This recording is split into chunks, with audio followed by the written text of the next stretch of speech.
Olá, pessoal. Tudo bem com vocês? Como que vocês estão? Estão estudando bastante? Estão lendo? Pessoal, nessa reta final para a prova do Enem, é muito importante vocês relembrarem o que vocês já estudaram, ler bastante, assistir jornal, ficar bem atento com o que está acontecendo no nosso dia a dia, na sociedade. É um momento de revisão. Então, pensando nisso, vamos dar uma revisada na questão da interpretação de textos? Vamos lá, pessoal? Então, pessoal, é muito importante essa questão da leitura, como sempre, né, como indicação para que nós possamos estar preparados para qualquer prova. E aí isso vale para prova de escola, de faculdade, para o Enem, para concurso, tá? Essa questão da leitura é muito importante. Ler obras literárias, ler jornais, revistas, assistir também aos jornais televisivos, isso ajuda muito a, a nossa, né, apreensão do que está acontecendo na sociedade. Na verdade, nos ajuda também, nos auxilia a escrever, a elaborar textos, a elaborar redações, por exemplo, e também a essa questão da interpretação. Tá? Mas vamos rever aqui alguns conceitos. Por exemplo, o texto é um conjunto de ideias organizadas que se relacionam. Essas ideias, elas só fazem sentido a partir de que há esse relacionamento entre as palavras, entre as ideias. E aí isso faz com que o texto ele se torna um todo com significado. Para isso é importante a pessoa que lê entende o que você escreveu. Tá? Por exemplo, se você vai fazer uma redação. Tá? Então, a pessoa que lê o seu texto, essa pessoa tem que compreender o que você quis comunicar. Da mesma forma, nós, né? Quando a gente lê um texto, às vezes a gente fica, né, sem compreender, sem conseguir interpretar o que o autor quis dizer. Tá? Mas o que aconteceu ali? Provavelmente não houve o uso adequado de coesão, de coerência. É o que ele diz aqui. O texto é um todo significativo. Ele tem que ter significação, tá? Tem que trazer entendimento para o leitor. E aí, o que é o contexto? Esse contexto são essas ligações entre essas frases, essas orações. Além disso, com algo do dia a dia, com algo que faça sentido para o leitor. Tá? Então, o contexto é um texto constituído, claro, né, por diversas frases, em que cada uma delas há uma certa informação que a faz ligar com a anterior e com a posterior. Lembra aqui que a gente já falou de coesão e de coerência? Às vezes a pessoa traz elementos, traz essas frases, né, palavras, elementos no texto, mas ele não retoma, ele não dá continuidade à ideia. E aí o texto fica, como alguns professores dizem, né, um monstrengo.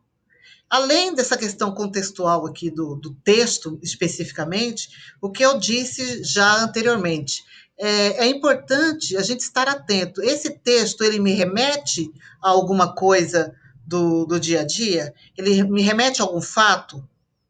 Ele me remete à história? Tá? Isso tudo são elementos que nos ajudam a fazer a interpretação do texto. Tá? Já o intertexto é quando o texto apresenta referência direta ou indireta a outros autores por meio de citações.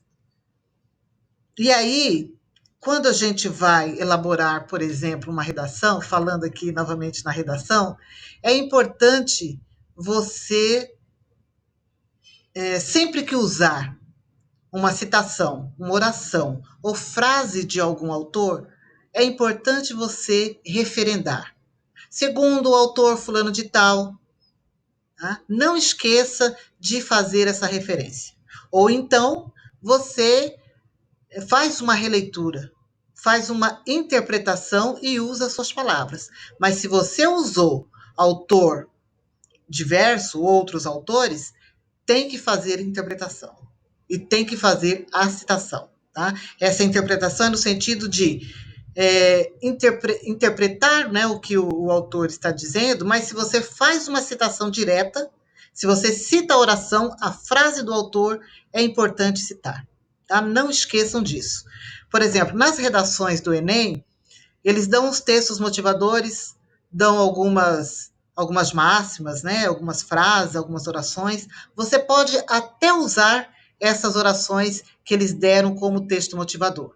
Só que você tem que usar entre parênteses e fazer a citação. Por exemplo, de acordo com o citado anteriormente, tá? É importante fazer isso. Não se esqueçam, tá? Bom, o que é interpretar e o que é compreender? Um não caminha sem o outro, mas nós vamos ver aqui uma separação didática para melhor compreensão, tá bom? Bom, interpretar significa explicar, comentar, julgar, tirar conclusões e deduzir. Geralmente, interpretação a gente faz quando tem questões abertas. Mas mesmo quando não se tem questões abertas, por exemplo, de múltipla escolha, eles dão, né, várias alternativas e você tem que, por exemplo, deduzir essa questão da dedução, essa questão do julgamento, tirar conclusões. É possível fazer se a questão não for dissertativa. Tá?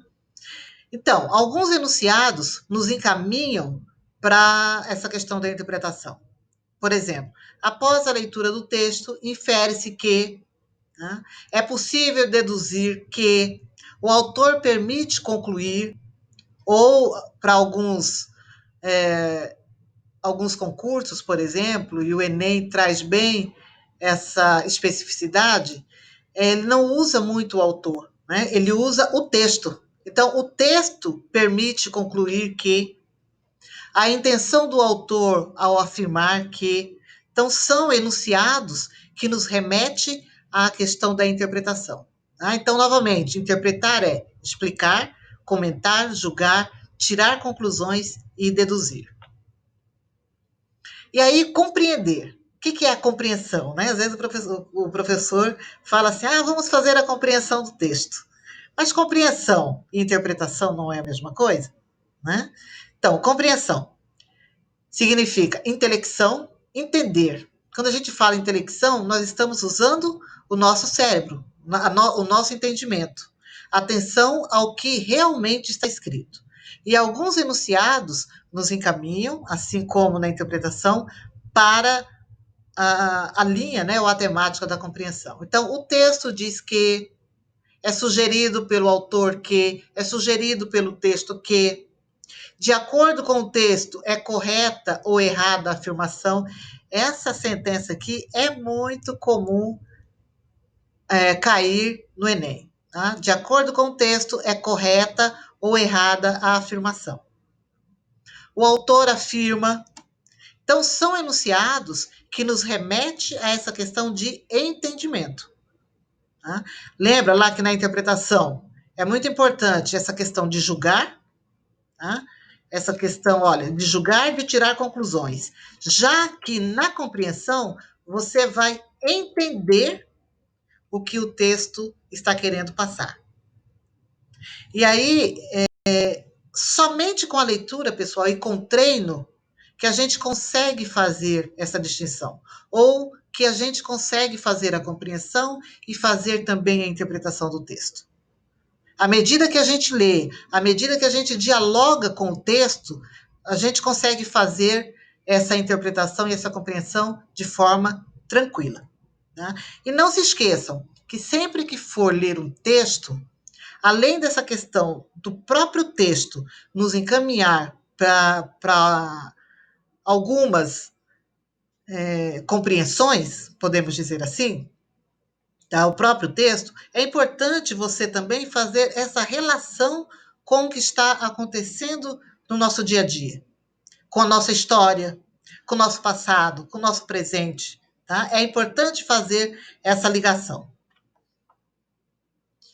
E aí, aqui, os 10 mandamentos para análise de texto. Primeiro, ler 2 vezes o texto. É claro que, quando a gente vai para um certame, né, como o Enem, às vezes a gente não tem tempo de ler o texto 2 vezes.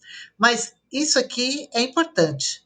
Tá? Então, a primeira vez que você lê é aquela vez que você lê o texto só para tomar conhecimento do assunto. Tá? Então, a gente nunca lê o texto uma vez só. Quando você vai fazer, por exemplo, as questões, você termina voltando ao texto. Então, se você lê o texto antes de você ir para as questões mais de uma vez, você não precisa ir todas as vezes ao texto para procurar informações, tá? Então, ler 2 vezes o texto. O primeiro, para tomar conhecimento do assunto, né? O segundo, para observar como o texto está articulado e desenvolvido. Ele tem começo, meio e fim? Está bem organizado? Aquela questão das ideias que a gente falou, as ideias estão bem articuladas? Tem coesão? Tem coerência? Um segundo mandamento: observar que um parágrafo, em relação ao outro, pode indicar uma continuação ou uma conclusão ou uma falsa oposição. Às vezes, o parágrafo seguinte, ele traz uma, né, ao nosso ver, assim, ao nosso olhar, uma falta oposição. Mas se for textos, por exemplo, do Enem ou de concurso, isso aqui é falso. Tá? Os nossos textos, às vezes, a gente não trabalha de forma correta a questão da coerência, e aí aparece essa questão da oposição. Mas nesse tipo de texto, tá? Muito difícil, a menos que a questão esteja voltado, né, para essa linha de oposição. Mas caso ao contrário, não. Tá? Então, observar isso também. Sublinhar em cada parágrafo a ideia mais importante. Isso aqui serve, por exemplo, para fazer a redação. Né? Então, como se tem os textos motivadores, eles geralmente dão um texto motivador, uma imagem. Tá? No texto motivador, por exemplo, qual ou quais são as ideias mais importantes, as ideias principais? O que aquelas ideias têm a ver com a imagem? Tem a ver com a charge? Tem a ver com o quadro que aparece a seguir? A gente tem que fazer esse diálogo, tá? Entre o texto e a imagem, entre os vários tipos de textos. O quarto mandamento: ler com muito cuidado os enunciados das questões para entender direito a intenção do que foi pedido. Então, é importante a gente ler, às vezes a resposta está tão óbvia e que a gente não percebe. Por quê? Porque eu não li com cuidado os enunciados. Às vezes a gente lê o enunciado assim, você nem termina de ler, né? Porque ele já te remete. E aí, essa questão de você não ler o enunciado de forma completa, muitas vezes faz com que se erre ao marcar lá em qual alternativa tem a ver, né, com esse enunciado, tá? Então tem que ler mesmo com cuidado o enunciado das questões. Não entendeu? Lê novamente. Tá? De repente fica muito difícil, tá difícil a compreensão? Lê as outras questões, porque de repente uma questão auxilia no entendimento da outra. Tá? Então, geralmente, marca sempre a lápis, e aí, quando for fazer aquela revisão, né, de repente, tem alguma alternativa que você remarcaria. O quinto mandamento: sublinhar palavras como erro, incorreto, correto, para não se confundir no momento de responder a questão. Então, às vezes, o próprio enunciado, ele traz alguma pegadinha que a gente diz, né? E essa pegadinha tem a ver com essa questão da atenção, com essa questão também da interpretação, né? E da compreensão do texto. Então, é importante, tem lá no enunciado as palavras erro, incorreto, correto. Então, ele está pedindo para você assinalar a correta ou está pedindo para você assinalar a incorreta. Tá? Então, marca mesmo, grifa, sublinha, para poder, na hora de responder a questão, não cair nessa pegadinha. O sexto mandamento: escrever ao lado de cada parágrafo ou de cada estrofe a ideia mais importante contida neles. Isso aqui, para quando a gente tem mais tempo, é essencial, tá? Mas, de qualquer forma, não tendo tempo, você assinala, tá? Assinala a ideia mais importante. Né? Você já sublinhou anteriormente, mas assinala ali, porque quando precisar, você vai direto naquela ideia. E aqui, pessoal, um parênteses. Eu estava olhando, né, quais são os conteúdos que mais caem no Enem. Também tem essa questão de resumo, de resenha. Como que é isso? Né? Para a gente fazer, por exemplo, um resumo, todos esses passos que nós estamos falando aqui, esses mandamentos, também vale para se fazer o resumo. Por quê? Porque o resumo é você reescrever o texto que você leu em poucas palavras, com suas palavras, tá? Não vale usar palavras do texto. Se você usar palavras do texto, vale aquela regra que nós falamos no início. Você cita o autor. Para a resenha, a mesma coisa. Qual que é a diferença do resumo e da resenha? O resumo você vai resumir as ideias. Você não fará nenhuma interpretação, não escreverá, né, nenhuma opinião a respeito daquele texto. Já a resenha você, além de resumir, você vai dar o seu ponto de vista sobre aquele assunto. Tá? Então, essa é a diferença do resumo para a resenha. E a resenha também é um texto científico, vamos dizer assim, né? É um texto dissertativo, porque o texto dissertativo é bem isso, né? A redação que se pede no Enem. Você tem que dar a sua opinião, você tem que dar o seu ponto de vista. Tá bom, pessoal? Bom, o sétimo mandamento. Não levar em consideração o que o autor quis dizer, mas sim o que ele disse. Então, para elaborar um texto, por exemplo, é sempre o que está escrito ali. Ou para fazer a interpretação do texto. De repente você fala assim, nossa, mas esse autor, o que ele quis dizer com isso? Ele quis dizer A ou quis dizer B? Tá? Para essas questões de interpretação de texto, o que vale é o que está escrito ali. É diferente de uma interpretação de um texto literário, por exemplo. Tá?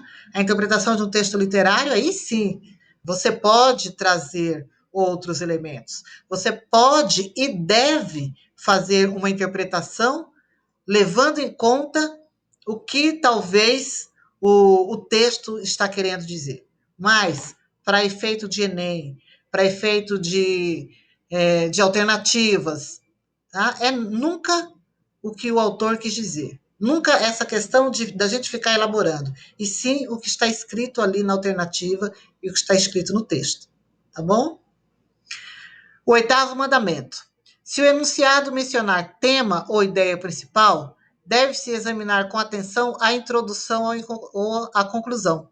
Tá? Se ele fala em tema principal, vai estar no início, né? Lembra lá quando se fala na redação, por exemplo, no texto dissertativo? É na introdução que você expõe a tese? No texto é a mesma coisa. No texto, a ideia principal vai estar ali no início, vai estar na introdução. E na conclusão ele retoma. Então, se o enunciado falar em tema ou ideia principal, já vai no primeiro parágrafo, porque ali você já vai identificar qual é a ideia principal que o autor vai desenvolver. Tá? O nono mandamento. Se o enunciado mencionar argumentação, aí sim você vai para o desenvolvimento. Porque a argumentação vai estar no desenvolvimento. Ou seja, na introdução ele expôs a tese e no desenvolvimento ele vai desenvolver essa tese, tá? Por meio de argumentos ou com argumentos. E, por fim, né, o décimo mandamento. Tomar cuidado com os vocábulos ou com as palavras relatores, ou seja, aquelas palavras que remetem a outras palavras que já foram ditas. Por exemplo, os pronomes relativos, pessoais, pronomes demonstrativos. Porque se a gente usa, daqui a pouco a gente vai falar um pouquinho mais sobre isso aqui, tá? Porque se você usa de forma incorreta, a pessoa que lê, ela não vai entender de forma plena o que você disse, tá bom? Isso serve também para redação.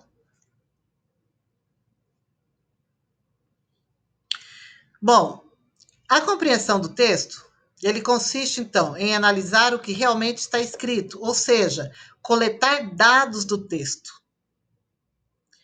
Então, no Enem, esse quesito da compreensão está muito mais evidente do que da interpretação. Mas não se esqueçam, para eu fazer, né, essa compreensão, essa intelecção, eu também tenho que fazer um pouco, né, de interpretação. Tá? Mas a compreensão ela está muito mais efetiva aqui, né? Ela predomina. E aí os enunciados, novamente, as considerações do autor se voltam para, segundo o texto está correta.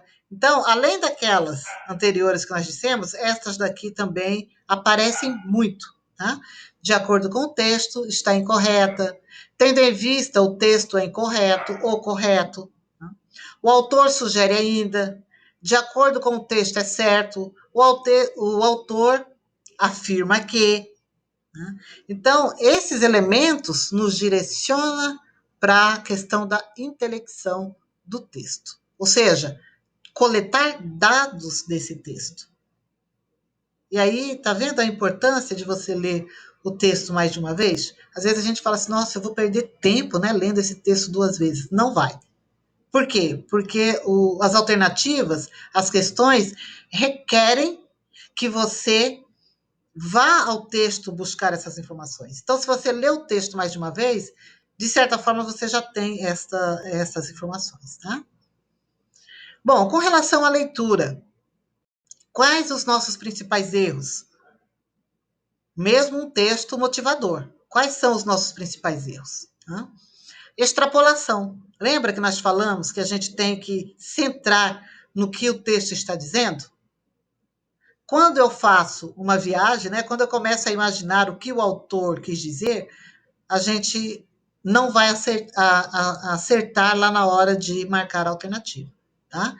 Então, o que seria essa extrapolação? Ou viagem, né? Como os professores dizem. Fala assim, nossa, fulano, você viajou aqui, né? Para escrever um texto, tudo bem, desde que não seja também um texto dissertativo, né?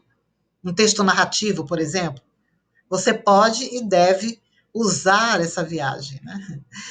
Então, ocorre quando se sai do contexto, acrescentando ideias que não estão no texto, que por conhecimento prévio quer por conhecimento prévio do tema, quer pela imaginação.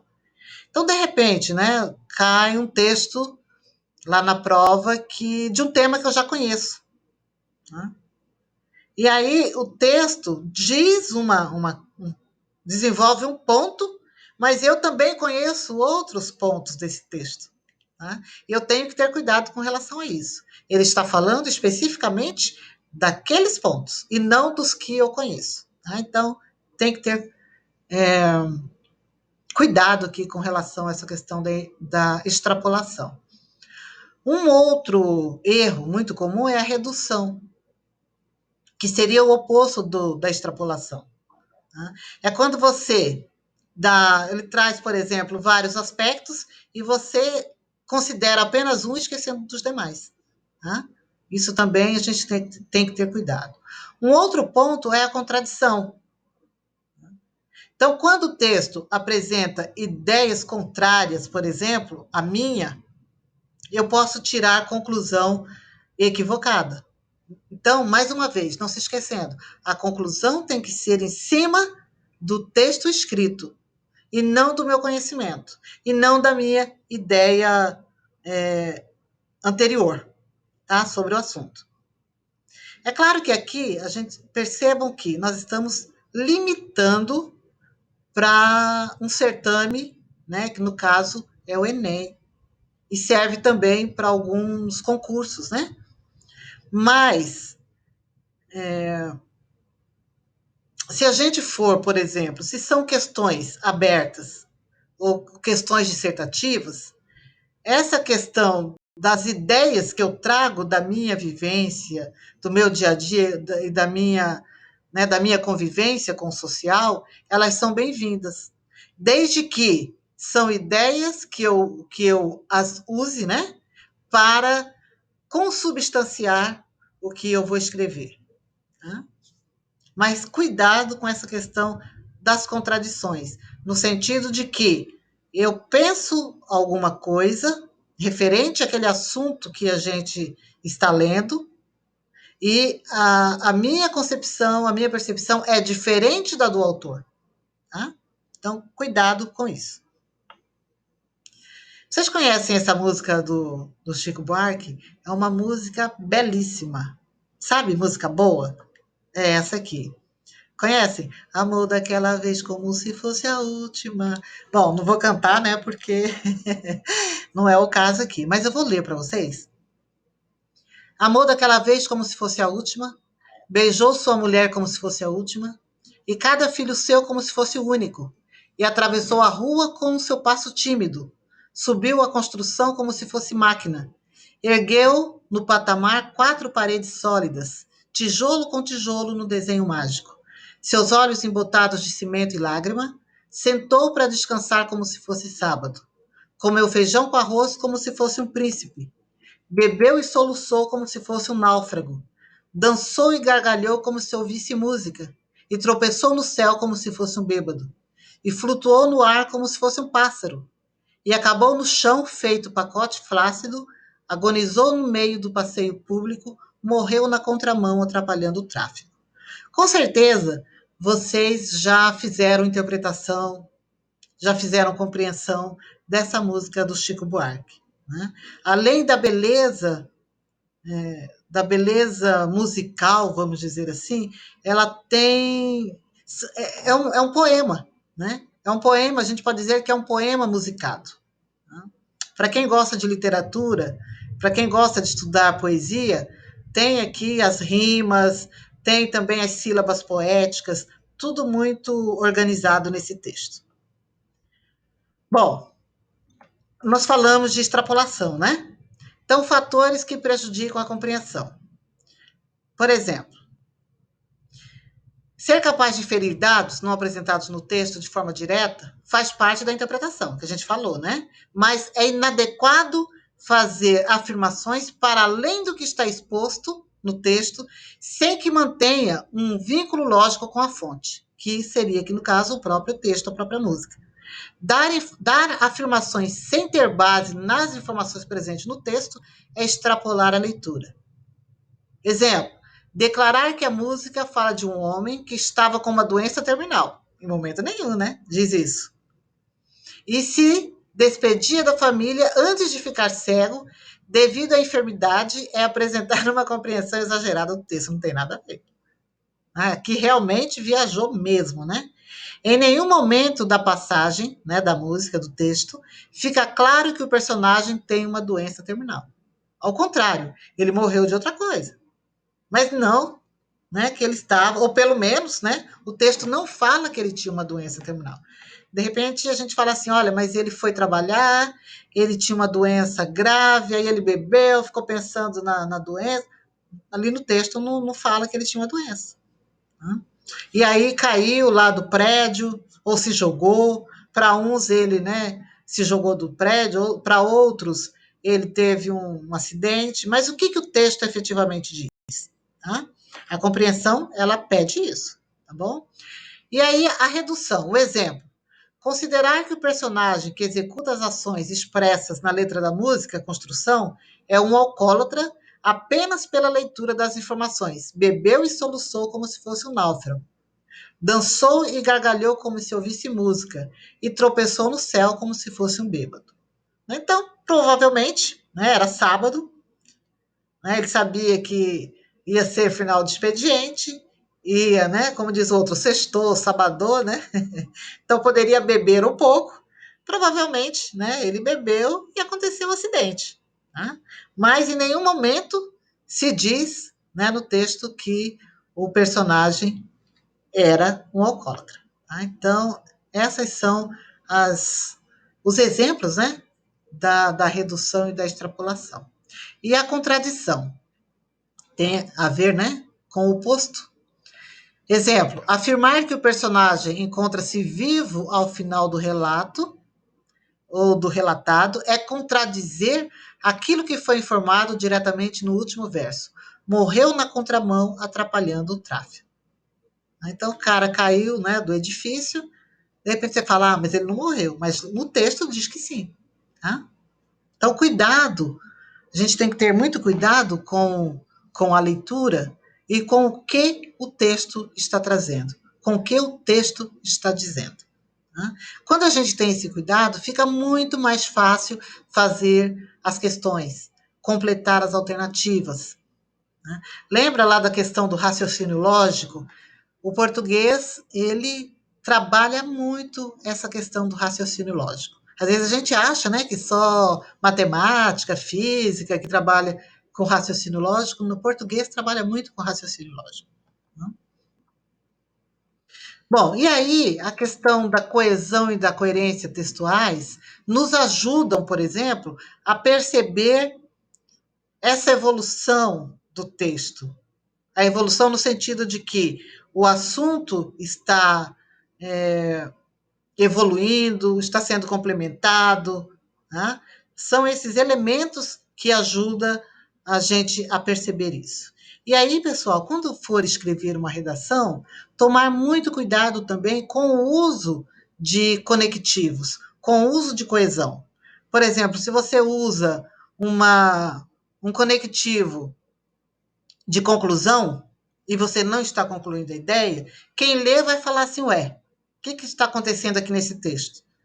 Por quê? Porque vai ter uma incoerência. Você não está concluindo a ideia, mas você usa elemento de conclusão, fica estranho. Tá? Então, coesão, o que é? É o emprego de mecanismo de sintaxe que relaciona palavras, orações, frases ou parágrafos entre si. Ou seja, a coesão acontece por meio de um conectivo. E esse conectivo, ele relaciona o que já foi dito com o que vai dizer. Por isso que o texto dissertativo é um texto que a gente diz redondo, né? Com começo, meio e fim, mas que esse começo, meio e fim, ele é proporcionado pelas ideias, claro, né? Mas também pelo uso desses elementos de coesão. A coesão textual é uma conexão linguística que permite a amarração das ideias dentro de um texto. Ela bem utilizada, esse tipo de coesão permite a eficiência na transmissão da mensagem ao interlocutor e também o entendimento. Vocês já leram um texto que vocês falam assim, ué, não entendi. Aí você lê outra vez, lê mais de uma vez e não consegue entender. Por quê? Porque essa questão aqui da coesão, ela não foi bem usada. Tá? Então, quais elementos que são usados para a coesão? Os advérbios, os pronomes, né? Preposição, tá? Conjunção, sinônimos, por exemplo, para evitar repetição. Tá? Quando a gente está escrevendo um texto, a gente repete, né, muitas vezes a mesma palavra. Essa repetição, ela é plausível, ela é muito usada na fala, mas no texto escrito não. O texto escrito, ele tem que ser um texto, como a gente diz, limpo, né? Sem muitas repetições. E aí, ao invés de usar repetição, eu uso sinônimo. Eu posso usar uma vírgula para evitar repetição. Né? E aí, né, esses elementos de coesão que a gente diz, que a gente já disse, né? Olha, para ser melhor empregada, a coesão necessita de recursos. Tá? Então, são esses recursos, palavras, expressões, que ligam os segmentos. Eles vão ligar frases, ligar palavras, ligar orações, ligar períodos. Né? Quando o texto é incoerente, prejudica o processo de comunicação, nós já dissemos isso. Tá? Os principais elementos de coesão são preposição, conjunção, artigo, pronome, advérbio, verbo de ligação, pontuação. Pessoal, pontuação, ela ajuda muito nessa questão do entendimento do texto. Quando a gente não pontua de forma correta, a compreensão do texto fica prejudicada. Às vezes, uma vírgula no lugar errado, ele muda totalmente o sentido da oração. Bom, tipos de coesão textual. O que seria essa coesão referencial? O vínculo que existe entre palavras, orações e diferentes, né, vocábulos ou partículas do texto por meio de um referente. Nesse tipo de coesão, os termos conectivos ou coesivos anunciam ou retomam as frases, sequência e palavras que indicam conceitos e fatos. Vocês já ouviram falar, né, de anáfora e catáfora. Então, a anáfora faz referência a uma informação já mencionada. Tá? Ou seja, ela retoma o que já foi dito no texto. Então, para evitar ficar repetindo, como nós já falamos, você usa uma anáfora que retoma o termo anterior. A gente vai ver exemplo. A catáfora, ela antecipa o que vai ser dito. Tá? Também chamado de elemento catafórico. E aí, os principais mecanismos da coesão referencial ocorrem por meio de elipse e reiteração. Então, exemplo de coesão referencial por elipse. Elipse é quando você elimina, né, o termo que foi dito anteriormente. Vamos à praia no domingo. Você nos acompanha? Então, não há necessidade de dizer assim, vamos à praia no domingo. Você nos acompanha à praia? O próprio... Olha só. Nesse tipo de coesão, o elemento do texto é retirado e evita a repetição. Tá? Então, aqui, por exemplo, eu usei o próprio sinal de interrogação, mas também o nos. Né? E aí você não precisa dizer novamente, ou seja, você suprimiu, tá? um termo. Isso é elipse.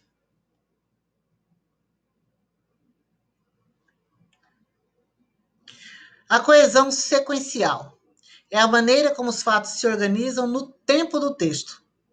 Para isso são utilizadas relações de semânticas que a gente fala, né? Relações que se compreendem entre si, que têm sentido, que ligam as orações e os parágrafos à medida em que o texto é descrito. Essa coesão ela pode ocorrer por justa posição ou conexão. Tá? Exemplo, Ricardo é com certeza a melhor escolha. Além disso, conhece os meandros, melhor dizendo, da empresa. Né? Então, eu não preciso dizer. Além disso, Ricardo conhece, né? Olha, a coesão sequencial por justa posição ocorre para dar sequência ao texto no ordenamento temporal, espacial e de assunto. Então, olha só. Por que ele é a melhor escolha? Porque ele conhece os meandros da empresa. Né? Então, você está dando uma informação a mais. Né? Coerência. É o fator que possibilita o entendimento da mensagem transmitida no texto, aliada à coesão. A coerência tem como função a construção dos sentidos da textualidade. Então, é por meio dessa coerência é que tem a concatenação das ideias, ou seja, a cadeia das ideias. Né? O texto ele vai trazendo outras ideias, ele vai, como a gente diz, no crescendo, né? O texto que obedece à coerência transmite uma relação lógica de ideias que se complementam, não se contradizem e conferem significado à mensagem. Então, quando o texto está bem escrito, a gente compreende o texto de boa, né? Como dizem vocês. A falta dessa coerência afeta a significação do texto, prejudica a relação com a interlocução, a continuidade dos sentidos e a compreensão. Os tipos de coerência textual, narrativa. Nesse tipo de coerência narrativa, Há uma sequência lógica, né, entre as ações e os personagens. Né? Exemplo, ele ligou à noite para acalmar o desespero dela. Sentou no sofá de couro, já gasto, acendeu a luz do abajur na sala já escura. Tá vendo? Você está percebendo que há uma lógica, né? Chamou por querida, clamou por perdão. Relatou o dia e prometeu reduzir os hiatos que os separavam. A conversa deu fome. Ele levantou e procurou os últimos vestígios do jantar. Ela ficou saciada com um copo de leite quente preparado, enquanto ele lhe fazia juras que seriam quebradas na manhã seguinte. Mas aqui você vê que tem uma sequência, né? Ele ligou, sentou, que mais? O quarto estava escuro, ele ligou, né, o abajur, e aí essa questão da coerência, né? Do passo a passo. A coerência argumentativa.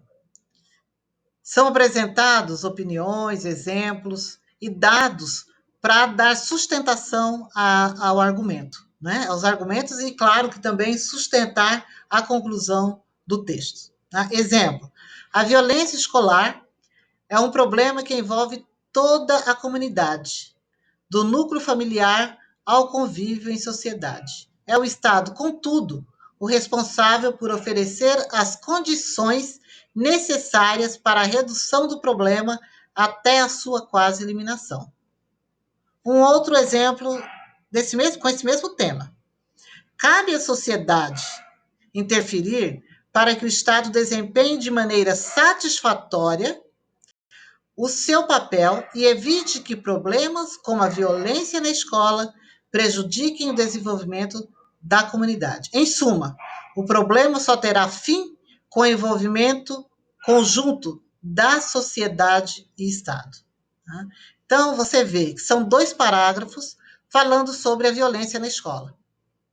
Um dizendo que a violência na escola é problema de toda a sociedade, e diz que é dever da família, né, da sociedade, mas o Estado, como responsável, ele tem que oferecer condições necessárias para que se reduza esse problema. O outro já vai direto na sociedade. Cabe à sociedade interferir para que o Estado desempenhe.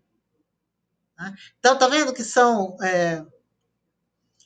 ideias diferentes? Aqui, na primeira, ele fala que a família, né, em convívio com a sociedade, né, que de alguma forma, né, que vai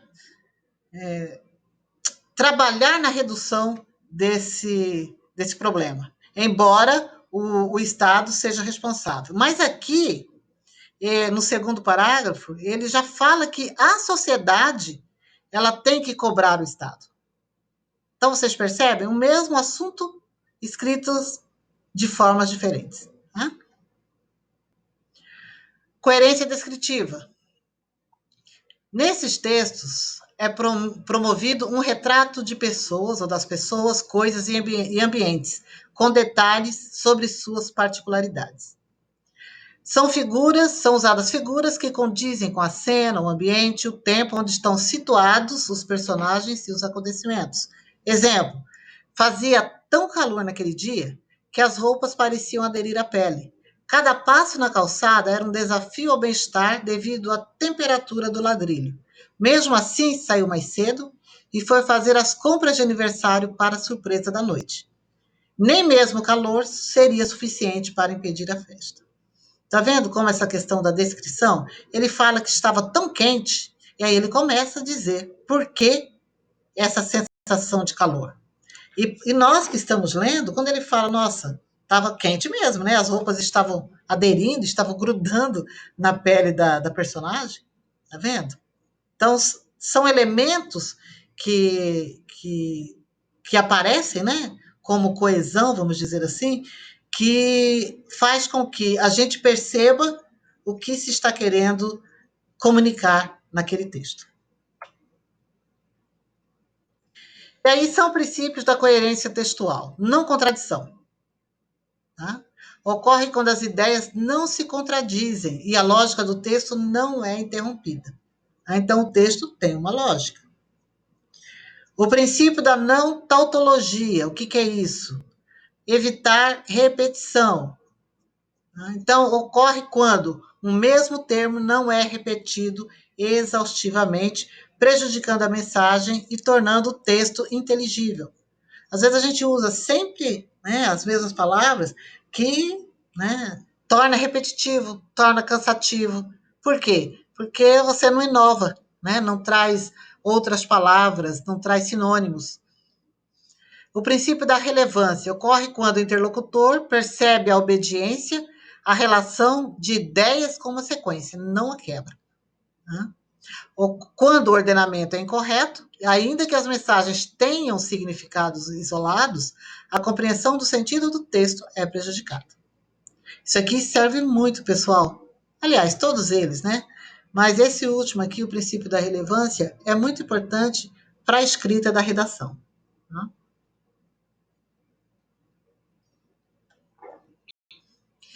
Tá, e aqui a gente vai falar, então, do que nós falamos lá dos conectores, lembram que nós falamos de retomar, por exemplo, né? Elementos que já foram ditos. Os pronomes e os advérbios são conectores de referenciação muito utilizados. Por exemplo, o elemento será textual se for possível identificar o termo ou assunto a que ele se refere no texto. Então, todo elemento textual é endofórico. O que isso significa? Que está dentro do texto. Né?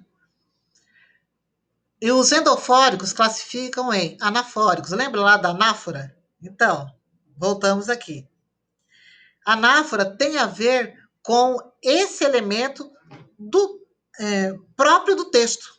As informações que eu devo buscar ali dentro do texto. Tá?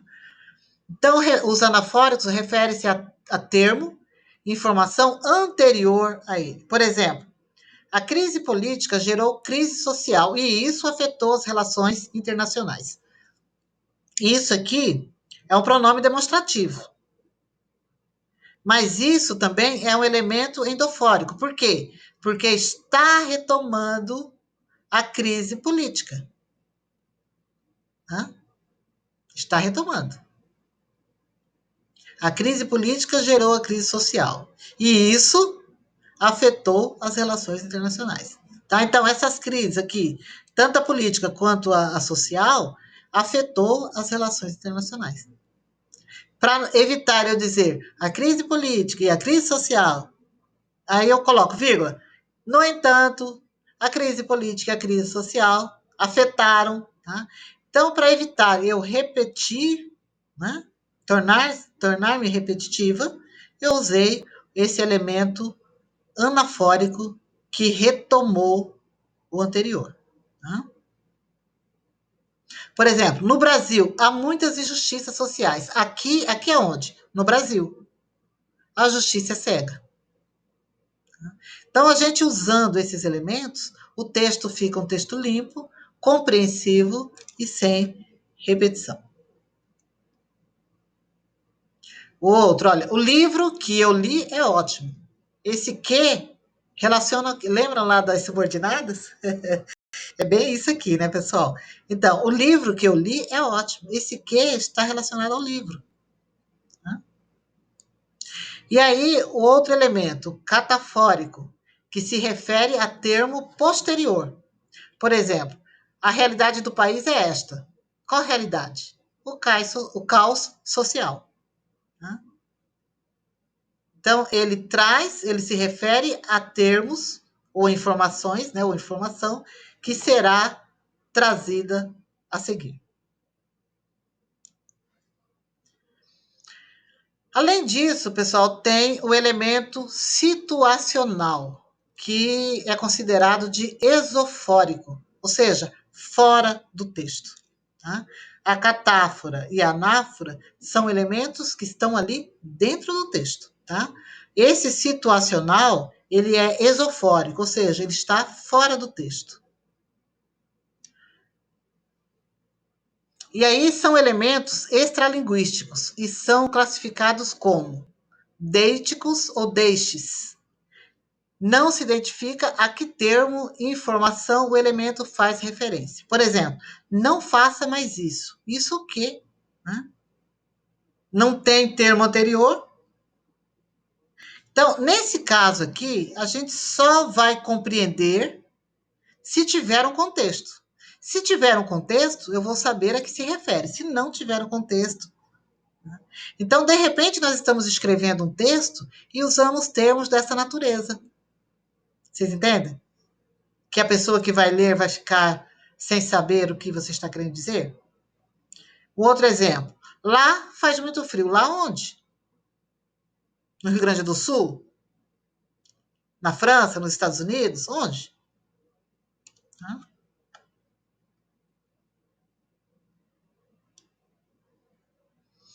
Atenção, né? Então, são muitos erros de coesão no nosso dia a dia. Entre eles está o uso do pronome relativo, o mau uso, né? E do pronome oblíquo átono. Então, este depende da regência do verbo, aquele do seu antecedente. E aqui eu lembrei muito, quando a gente fala dessa questão de relacionada ao verbo, né? Por exemplo, vou à feira, vou ao mercado, vou no mercado, né? Você não vai no mercado, você vai ao mercado. Então, a questão da regência, quem vai a algum lugar, vai para algum lugar. Se você vai no mercado, está errado. Porque o que é na? É dentro. Na é a junção do em mais o a. Então, se eu estou no mercado, se eu já fui, né, ao mercado, entrei, estou fazendo compra, aí sim eu estou no mercado. Mas se eu estou me locomovendo, né, aí é ao mercado. Né? Então, tem que ter cuidado com essa questão da regência do verbo. E o uso dos pronomes oblíquos também. Para as redações, a indicação que eu faço é, se não domina o uso desses pronomes oblíquos, não usa, né? Faz a substituição. Tem gente que diz assim, que o português é tão difícil, né? Eu acho que não. Né? Você tem aí, dentre, né, o sistema da língua portuguesa, o léxico da língua portuguesa, a gente tem tantos sinônimos, tantas palavras para substituir. Na dúvida, pessoal, substitua. Não sei como usar, escrever a palavra com S, com Z, com cedilha, eu substituo por sinônimo que eu tenho confiança de que está escrito de forma correta. Tá? Por exemplo, o uso desses pronomes aqui, eles causam, às vezes, estranheza para o leitor que está lendo o texto. Por exemplo, o que? Ele é um pronome neutro. Ele relaciona-se com qualquer antecedente, mas depende das condições da frase.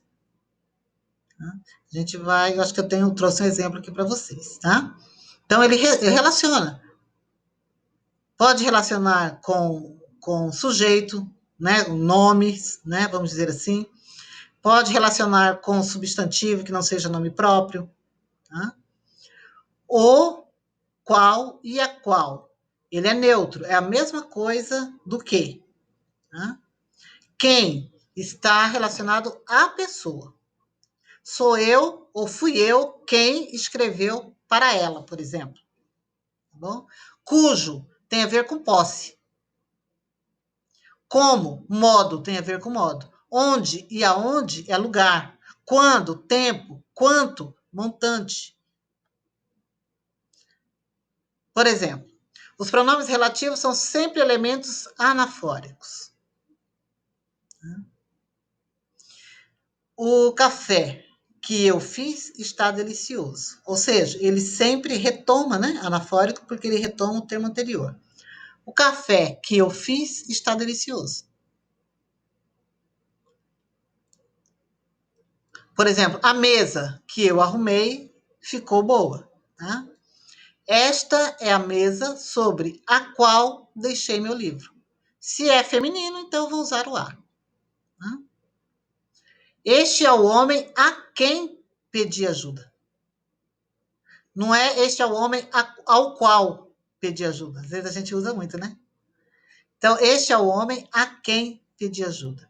Aquela é a autora de cujos livros eu gosto. Lembra lá que indica posse? Os livros são dela, da autora. A forma como ele agiu assustou a todos. O modo. A cidade onde moramos é tranquila. Um parênteses aqui no onde e no aonde. O onde é lugar fixo. Nós usamos muito, e aí tenham cuidado, pessoal. Não é que vocês não podem usar onde na redação, se não for para lugar fixo. Mas evitem de usar mais de uma vez. A gente começa a usar o onde e vai usando. O onde, tá? Onde é lugar fixo. Por exemplo, estou. Onde você está? Por exemplo, alguém me pergunta: onde você está? Está relacionado ao lugar onde eu estou. Tá? O lugar onde eu estou, na minha casa, coisa e tal. Tá? O país aonde eles irão estão em guerra. Aonde é locomoção?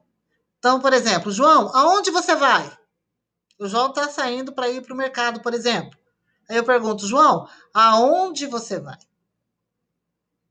Então, essa é a diferença. Onde, local fixo, aonde, locomoção. Tá? E aí, preferencialmente, o onde a gente é até tolerável você usar sem lugar fixo. Tá? A gente usa muito, né? Mas o aonde, se você não usar para locomoção, já vai lançar, sabe, luz ao seu texto. Quem vai corrigir o texto vai falar assim, não, esse aonde aqui está errado. Tá? Foi empregado de forma inadequada, melhor dizendo. O momento quando tudo ocorreu é inesquecível. Quando é tempo, a gente sabe, né?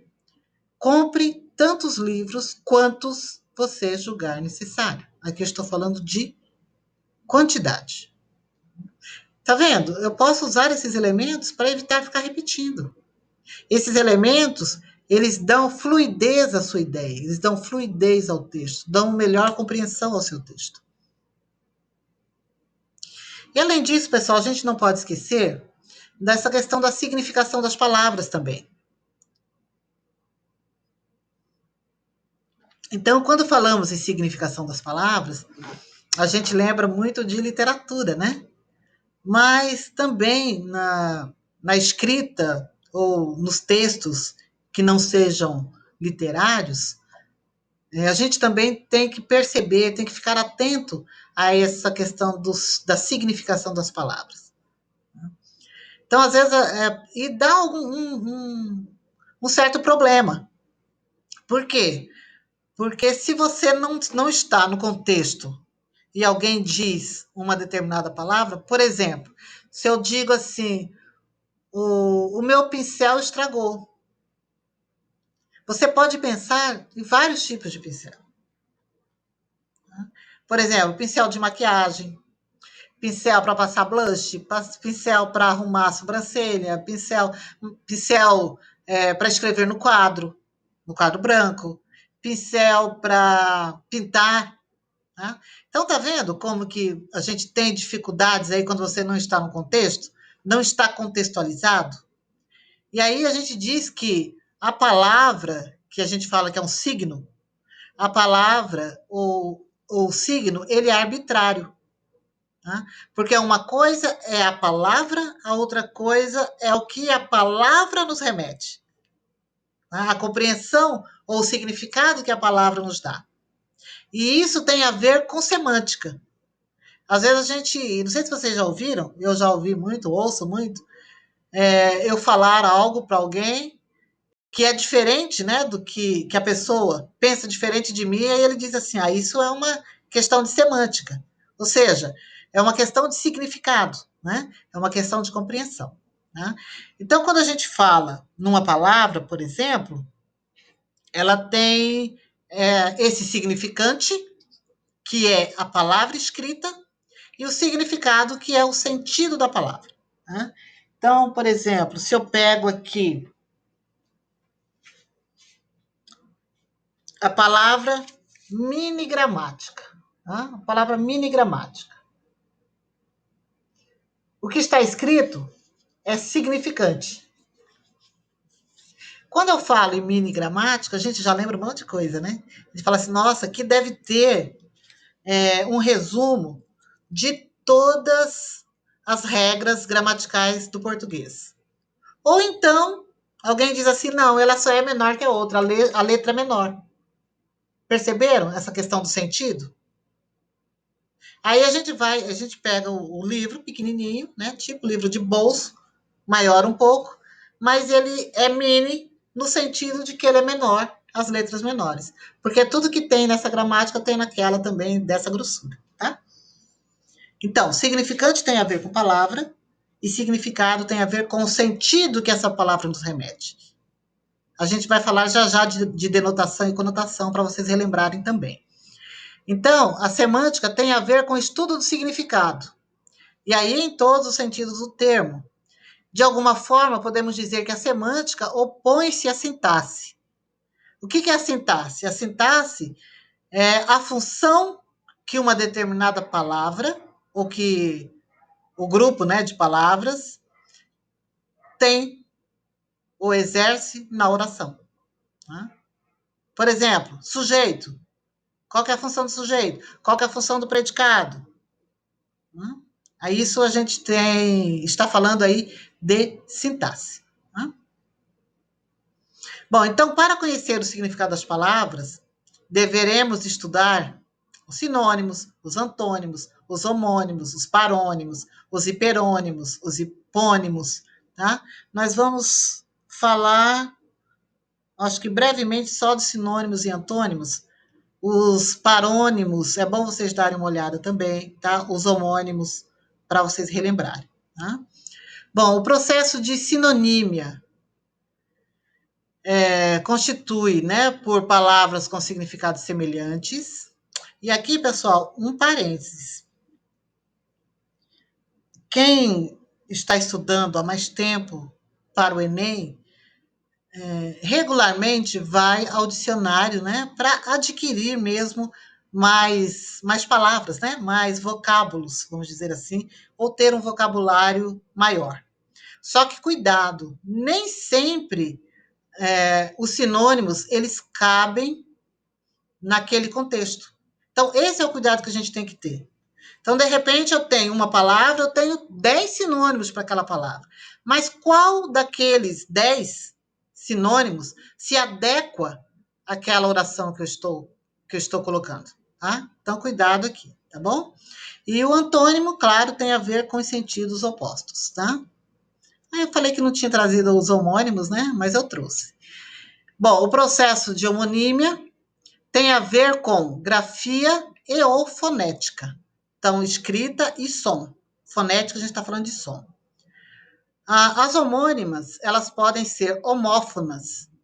Elas têm pronúncia, grafia iguais. Significados diferentes.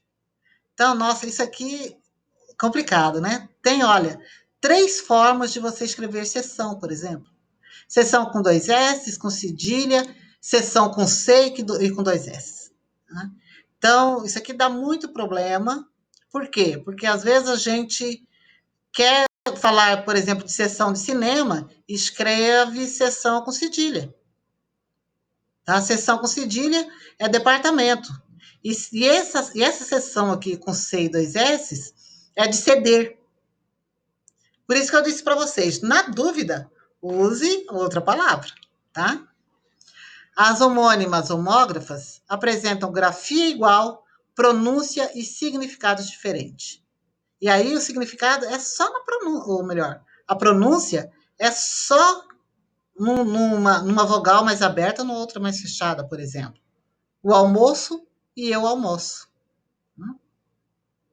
As homófonas, homônimas homófonas ou homógrafas, ou perfeitas, elas têm pronúncia e grafia igual, só o significado que é diferente. E aqui, nesse caso, tem que ter um contexto, porque senão eu não consigo identificar do que se está falando. Por exemplo, manga de blusa, né, e manga de fruta.